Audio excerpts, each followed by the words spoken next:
કંગાલિયતની નાબૂદી કાજે.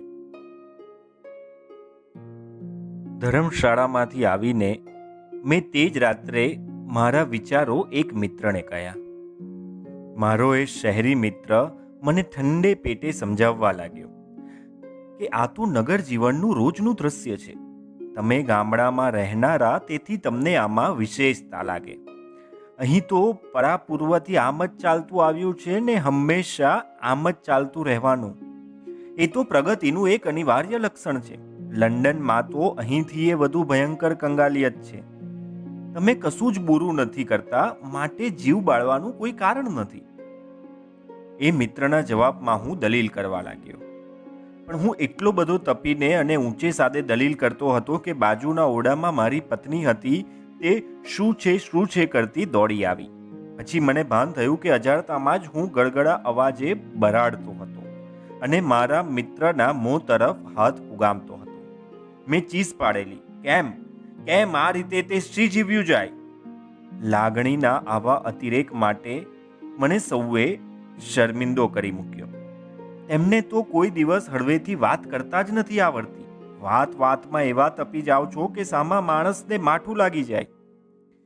આવું મને સંભળાવવામાં આવ્યું. અને એ બધાથી વિશેષ તો એ થયું કે આવા અકર્મી લોકો ગામડામાં હોય તેમને આપણા ઘરના સ્નેહભર્યા જીવનમાં કંકાસ દાખલ કરવાનું કારણ ન બનાવવા જોઈએ, એમ સૌએ ભેગા થઈને મને સિદ્ધ કરી આપ્યું. મને લાગ્યું કે એમનું કહેવું તદ્દન ખરું હતું, એટલે હું ચૂપ રહ્યો. પણ મારા અંતરના ઊંડાણમાંથી સૂર આવતો હતો કે સાચો તો હું જ છું. એટલે મને શાંતિ ન વળી. પરંતુ થોડીક જ વારમાં એક બીજી લાગણી આની અંદર ભળી અને તેને પહેલી લાગણીને ઢાંકી દીધી. ધર્મશાળાની મારી પર પડેલી છાપ વિશે નિકટના મિત્રોને અને ઓળખીતાઓને જ્યારે હું વાત કરતો, ત્યારે તેઓ મને સમજાવતા કે એ તો તમે લિયો ટોલ્સ્ટોય એટલા ભલા અને દયાળુ છો કે દેખવાની તમારા ઉપર આટલી બધી અસર પડી. એમની વાત મને તરત ગળે ઉતરી ગઈ. શરમ અને પશ્ચાતાપની જે લાગણીઓ મને પહેલા ઘેર્યો હતો, એ એક પલકમાં ઉડી ગઈ અને તેને ઠેકાણે મારા પોતાના પરોપકારીપણા વિશે સંતોષની અને તેનું પ્રદર્શન કરવાની વૃત્તિ પેદા થઈ. મેં મારા મનને કહ્યું, બેશક મારા પોતાના એશ આરામનો આમાં દોષ નથી. દોષ તો જગતની અનિવાર્ય પરિસ્થિતિનો છે. હું મારા જીવનમાં પરિવર્તન કરું તેટલાથી મેં જે દુઃખ દારિદ્ર્ય જોયું છે તે ઓછું થોડું થવાનું હતું. મારા જીવનમાં ફેરફાર કરીને તો હું કેવળ મને પોતાને ને મારા પરિવારને દુઃખી કરી મૂકીશ. પેલા અભાગ્યા તો જેવા છે તેવા જ રહેવાના. એટલે મેં પહેલા ધારેલું કામ તેમ મારું કામ મારા પોતાના જીવનમાં ફેરફાર કરવાનું નથી, પણ મારા દિલમાં કરુણા ઉત્પન્ન કરનાર પેલા અભાગ્યા લોકોની સ્થિતિ સુધારવા માટે યથાશક્તિ કંઈક કરવું છે, એ છે. હું પોતે બહુ સારો અને દયાળુ માણસ છું અને મારા પાડોશીઓનું કંઈક ભલું કરવાની ઈચ્છા ધરાવું છું. એટલે પછી મેં કંઈક પરોપકારની પ્રવૃત્તિની યોજના વિચારવા માંડી, જેમાં મારા આ સદાશયને પ્રગટ કરવાનો મને અવસર મળે. તે છતાં આ પરોપકારની પ્રવૃત્તિનું ચિંતન હું કરી રહ્યો હતો ત્યારે પણ મારા અંતરમાં ઊંડે એમ જ લાગતું હતું કે ના, આ વાત સાચી નથી. પરંતુ વારંવાર બને છે તેમ તર્ક અને કલ્પનાના મોજાએ મારી ધર્મ બુદ્ધિના અવાજને અંદરને અંદર ડૂબાવી દીધો. એ જ અરસામાં નવા વસ્ત્રી પત્રકની તૈયારીઓ ચાલતી હતી. મારા સદાશયને પરોપકાર કૃત્યમાં પ્રગટ કરવાની મને ઈચ્છા થઈ હતી. તેને અવકાશ આપવા માટે મને એ સરસ તક જણાઈ. મોસ્કોમાં ઘણા ધર્માદા સંસ્થાઓ અને મંડળીઓ મારી જાણમાં હતી, પણ તેમની પ્રવૃત્તિઓ ખોટી દિશામાં વહે છે અને જે કામ મેં ઉપાડવા ધાર્યું છે તેના પ્રમાણમાં તદ્દન ક્ષુલ્લક છે એમ મને દેખાયું. એટલે મેં નીચે પ્રમાણેનો કાર્યક્રમ રચ્યો.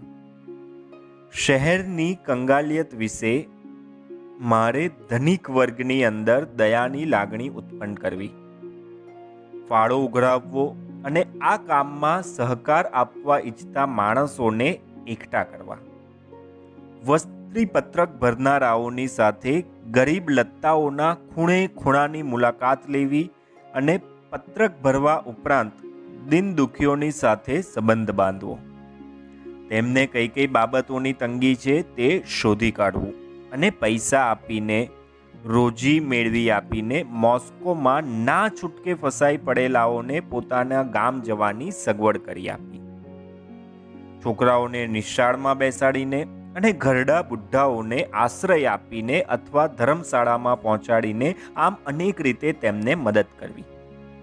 મારી કલ્પના આથી પણ વધારે હતી. મારો વિચાર એવો હતો કે આ કાર્યમાં જોડાયેલા માણસોમાંથી એક કાયમનું મંડળ બાંધવું. એ મંડળના સભ્યો મોસ્કોના બધા લત્તાઓ માહે માહે વહેંચી લે અને ગરીબાઈ કે કંગાલિયત જન્મવા જ ન પામે અને પોતપોતાના લત્તામાં સૌ ખબરદારી રાખે, એના બીજને ઉગતા જ દાબી દે. આ શહેરી દરિદ્ર વર્ગોને મટાડવા કરતાં તેને પેદા ન થવા દેવા પાછળ જ તેઓ અધિક ધ્યાન આપે. મારી એવી પણ કલ્પના હતી કે મારી યોજના સફળ થાય તો પેલા ભિખારીઓ તો શું, પણ શહેરમાં કોઈ પણ માણસ તંગી ભોગવતું ન રહેવા પામે અને આ બધું જ હું કરી શકીશ એમ મેં માન્યું. તે પછી અમે તવંગર લોકો નિરાતે અમારા દીવાનખાનામાં બેસીશું, 5 પકવાનના ભોજન આરોગીશું, ગાડીઓ દોડાવી નાટક શાળાઓ અને મેળાવડાઓમાં જઈશું. કારણ કે અનાથાલયમાં મેં જોયેલા તેવા અમારા જેવાને સંતોરનારા દ્રશ્યો પછી જોવાના રહેશે જ નહીં. આવા અનેક ઘોડા ઘડ્યા. પછી મેં તેના ઉપર એક લેખ લખી કાઢ્યો અને તે છાપવા માટે મોકલતા પહેલા જે મિત્રો પાસેથી મદદ મળવાની મને આશા હતી એમને મળ્યો. એ દિવસે હું જેટલાને મળ્યો, મુખ્યત્વે ધનિકોને જ મળવા ગયેલો, તેમની આગળ એકના એક શબ્દો લગભગ લેખમાં લખ્યા હતા તે જ શબ્દો હું બોલી ગયો. મોસ્કોમાં કેટલા ગરીબ છે તેની માહિતી ભેગી કરી, ધનથી તેમને મદદ કરવાના હેતુથી મોસ્કોમાં ચાલતી વસ્તી ગણતરીનો ઉપયોગ કરવો અને મોસ્કોમાં કોઈ ગરીબ જ ન રહે એમ કરી બતાવવું. આ મારો ઉદ્દેશ મેં સમજાવ્યો. પછી આપણે શ્રીમંત લોકો જીવનમાં જન્મથી જે સુખોથી ટેવાયા છીએ એનો શાંત હૃદયે ઉપભોગ કરી શકીશું. સૌએ ધ્યાનપૂર્વક અને ગંભીરતાથી મારું કહેવું સાંભળ્યું, પણ સૌને મને એક સરખો અનુભવ થયો. આ બધાનો શો ઉદ્દેશ્ય છે જે પડે મારા શ્રોતાઓના મગજમાં ઉતરતું તે જ પડે તેઓ ઊંચા નીચા થવા માંડતા અને શર્મિંદા દેખાતા. આવી મૂર્ખાઈભરી વાતો હું કેમ કરતો હોઈશ એ જોઈ તેઓ મારી માટે શરમાતા. છતાં મારી મૂર્ખાઈ ભરેલી વાતો એવી હતી કે જેને છડેચોક મૂર્ખાઈ ભરેલી કહેવાની કોઈની હિંમત નહોતી. સાંભળનારાઓને મારી આ બેવકૂફી દરગુજર કરી લેવી પડતી એમ મને લાગતું હતું. હા, જરૂર, વિચાર તો બહુ સુંદર છે એવો મને કહેતા. તમારી યોજનામાં અમારી સહાનુભૂતિ તો વગર પૂછીએ જ સમજી લેવી. મને પણ એવો જ વિચાર આવેલો, પણ સાધારણ રીતે આપણે લોકો એટલા બેપરવાહ હોય છે કે આવા કામમાં બહુ સફળતાની આશા ભાગ્યે જ રાખી શકાય. પણ કંઈ નહીં, હું પોતે તો અલબત્ત મદદ કરવાને તૈયાર જ છું. બધાએ લગભગ આવું જ કહ્યું. બધા હાથો ભણ્યા, પણ મારા ધારવા પ્રમાણે સ્વેચ્છાથી નહીં, અથવા આ યોજના પર તેમને ભારે શ્રદ્ધા હતી તેને કારણે નહીં, પરંતુ કોઈ બાહ્ય બળના દબાણથી ના પાડવી તેમની માટે અશક્ય લાગતી હતી, તેથી તેઓ હા ભણ્યા. આ મેં એ ઉપરથી જોયું કે ફાળામાં નાણાં ભરીને મદદ કરવાનું મને વચન આપનારા એક પણ જણ પોતે કેટલી રકમ આપવા ધારે છે તેનું નામ પાડતો નહીં ને અંતે મારે પોતે જ નક્કી કરવું પડતું અને પૂછવું પડતું.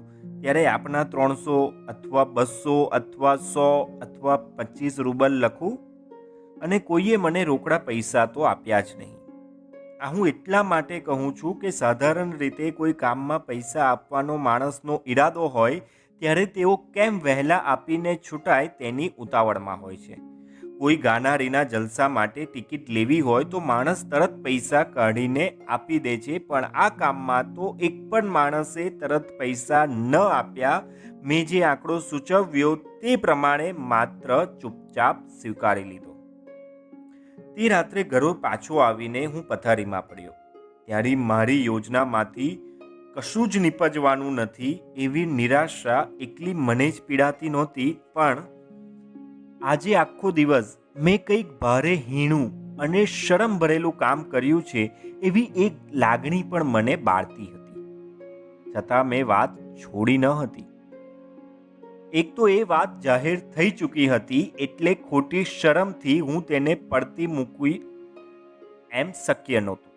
બીજું, આ કાર્યને જ્યાં સુધી હું ચાલુ રાખું ત્યાં સુધી તો જે ઢબે હું જીવન ગાળી રહ્યો હતો તે ઢબને જ ચાલુ રાખવી શક્ય હતી. આ કાર્ય જો પડી ભાંગે તો મારે આ ચાલુ જીવનનો જ ત્યાગ કરી જીવન પલટો કરીએ જ છૂટકો હતો. પણ કોણ જાણે કેમ તેમ કરતાં હું ડરતો હતો. એટલે મારા અંતરના અવાજને મેં ગણકાર્યો અને આરંભેલું કામ આગળ ચલાવ્યું. મારો લેખ મેં છાપવા મોકલી દીધો અને શહેરની નગરપાલિકા સમક્ષ વાંચી પણ સંભળાવ્યો. વાંચતા વાંચતા મારું હૈયું ભરાઈ આવ્યું. અવાજ ભાંગી પડવા લાગ્યો અને આંખમાં આંસુ આવી ગયા. મારા બધા શ્રોતાઓ પણ ગમગીન થઈ ગયા. ત્યાર પછી 2 સભ્યોએ ભાષણ કર્યા. એમણે મારા વિચારો પ્રત્યે સહાનુભૂતિ દર્શાવી, પણ મારી કલ્પના કેવી રીતે અવ્યવહારુ છે તે સમજાવ્યું અને તેમાં સૌ સંમત થયા ને સમાજજનોને કંઈક હાશ વળી.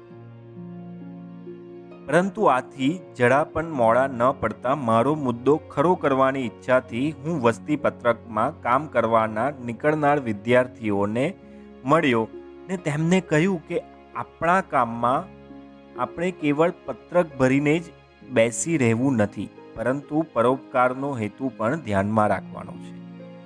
મેં જોયું કે હું જેમની સમક્ષ બોલી રહ્યો હતો તે વખતે તેઓ મારી સાથે આંખ મેળવતા શરમાતા હતા. કોઈ સારો માણસ કંઈક અર્થ વગરનું બોલતો હોય તેની સામે જોતા સૌ કોઈ શરમાય, બસ એ જ રીતે. વર્તમાનપત્રના અધિપતિને મેં મારો લેખ આપ્યો. તેના ઉપર પણ એ જ અસર ઉત્પન્ન થઈ. મારા પુત્ર પર, મારી પત્ની પર અને જે જેટલાને મેં આ લેખ બતાવ્યો તેમના ઉપર એ જ અસર થઈ. કોણ જાણે કેમ મારી બધી વાત સાંભળી સઘળા મૂંઝવણમાં પડી જતા.